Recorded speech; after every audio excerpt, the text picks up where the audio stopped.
Whenever I rest for too long, I feel like it's very hard to get back into creative flow. It's hard to get back into that flow state overall, no matter if it's working out, going to the gym, creating videos, creating art, pursuing new skills, learning something new. There's always this friction after a long break. Like, imagine taking a vacation and then returning back to work or returning back to school.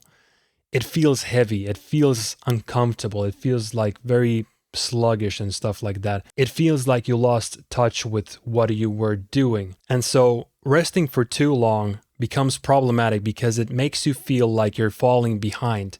You're missing out on something. You're not making as much progress as you could.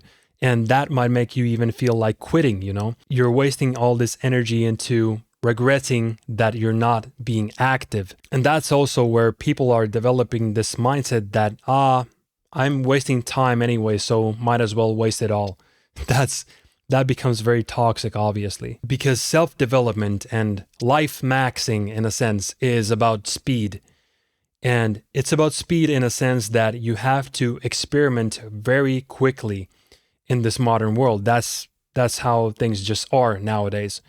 You have to be quick with experimenting and becoming more knowledgeable, but also you have to have long-term commitment to something purposeful you want to do in your life, and facing all the mistakes and failures, highs and lows. So as a creative person that you naturally are, it doesn't feel good to take long breaks. You feel good when you are in the flow state, when you're creating something, right? That's why it's sometimes hard to understand when we have to kind of push and when we have to kind of like pull back. Because obviously we're in this weird time where AI is rising and some jobs are becoming obsolete, and we're kind of finding a new place in this world. We also have overwhelming amount of opportunities, and the problem is obviously that speed and experimentation also creates this excess pressure for ourselves. So we also have to become educated in how to pace ourselves, because most people will tell you to don't be so hard on yourself, man. Like chill, come and party with us. And then there's society. They're distracting you even more with all these like social media, the news, the short videos, all this stuff. Like, it's taking away from you, and you're like becoming more confused if you consume the mainstream stuff. Plus, if you have lazy friends, you will also become lazy. And then obviously you see this contrast between the hustle culture and the hippies. There are people who are grinding away like 10, 12, 14 hours per day on their businesses. Then there's the hippies who aren't doing shit. They're smoking weed every day and like traveling the world with minimum budget and stuff like that.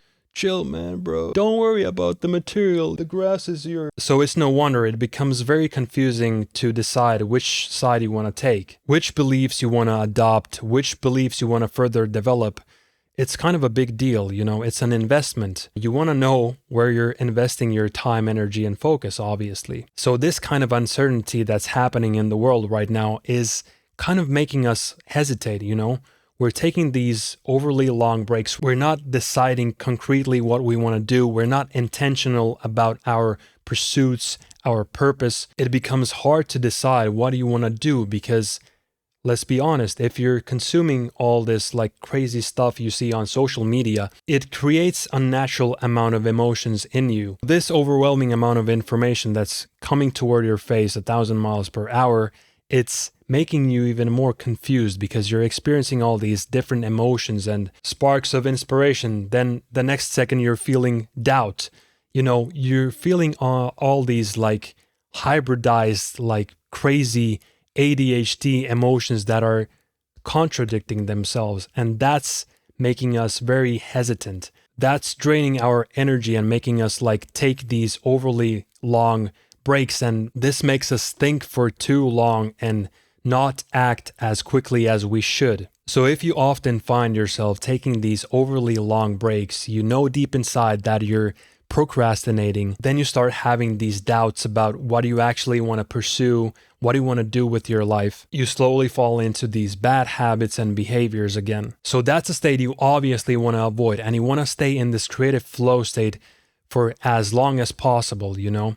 And there's a way to do it actually, even if you feel lost. So let's say you're on your self-improvement journey, you're going to the gym, exercising, creating content, or pursuing something creative, you're dating girls, connecting with people, socializing, you're in this flow state. And then for some reason, you feel like you are slowing down. You feel like life is becoming dull. You experience these same experiences again and again, and you kind of want to take a break. So instead of becoming depressed about this phase where things are kind of slowing down, you want to just keep doing something. So let me explain. Let's say you're like in this phase where you're maxing out your gym results, and then you slowly start to notice that you're like falling over this curve and you're going down with your results. So instead of letting that affect you emotionally, you just want to maintain doing exercise. Or let's say your relationship has reached the peak. You've had all this fun time together. You've gone to the movies and had all these dinners and stuff, and now your relationship is kind of like toning down a bit.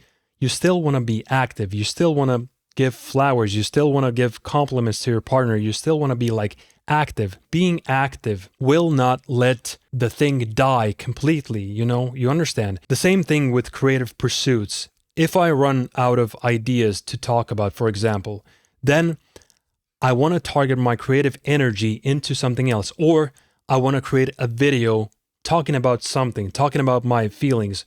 Whatever, we shouldn't restrict ourselves into these certain guidelines. We have to kind of be intuitive in that way. Sometimes the best way to do this is break the rules completely. Like if you've been following a strict routine, a morning routine, you go to sleep the same time, you wake up the same time. Sometimes it's fucking great to just go out, party, come back home very late. So don't get me wrong, discipline is good. It's good that you have your routines in place and stuff like that. But also you have to recognize those moments when things become stagnant. Then you have to like improvise and be very intuitive about it, what you're going to do next. And this is basically how you keep things interesting. This is how the creative energy will not die out. The same way in your relationships, the same way in your exercise, you've maxed out everything and then you're kind of falling down. And the biggest mistake people make is they let it emotionally affect them. So whenever they feel like they're falling down the cliff, they get mind fucked. That's why most people usually quit, because they don't have strong enough values set in place in their life. So if you feel like taking a break from your work, your creative work, whatever, your girlfriend, maybe the gym, don't make the break so long that it becomes hard to get back into that thing. Be active. If you feel like you have a mental block, physical movement is the cure for that. So you can always decide, I'm gonna stop laying around, I'm gonna stop sitting on my ass, I'm gonna tie my shoes and head outside. That's how you circulate your energy and get rid of the negative energy that's accumulating in your body. And finally, always look for your thing. Find these long-term projects that you can stick to and that are based on real inspiration and your vocation. So that's that. That's it for this video, and I'll see you again in the next one. Peace.